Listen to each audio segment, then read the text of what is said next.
ಮೊಳಕೆ ಒಡೆಯುತ್ತಿರುವ ಸಸ್ಯ ಬೀಜದ ಕಥೆ. ಒಂದು ಸಣ್ಣ ಬೀಜಕ್ಕೆ ಒಂದು ದೊಡ್ಡ ಕನಸಿತ್ತು.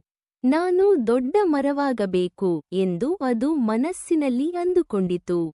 ಆದರೆ ಮಣ್ಣಿನಲ್ಲಿ ಹೂಳಿದಾಗ ಕತ್ತಲೆ, ಒತ್ತಡ, ನೋವು.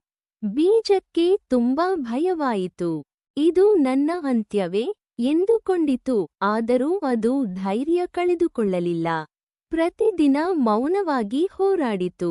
ಕೆಲವು ದಿನಗಳ ನಂತರ ಅದು ಮೊಳಕೆಯಾಗಿ ಹೊರಬಂತು. ಮೊಳಕೆ ಒಡೆಯುತ್ತಿರುವ ಸಸ್ಯ ಸಮಯದ ಜೊತೆ ಅದು ದೊಡ್ಡ ಮರವಾಗಿ ಬೆಳೆದಿತು. ಉದುರುವ ಮರ ಇಂದು ಅನೇಕ ಜನರಿಗೆ ನೆರಳು, ಹಣ್ಣು, ಆಮ್ಲಜನಕ ಕೊಡುತ್ತಿದೆ.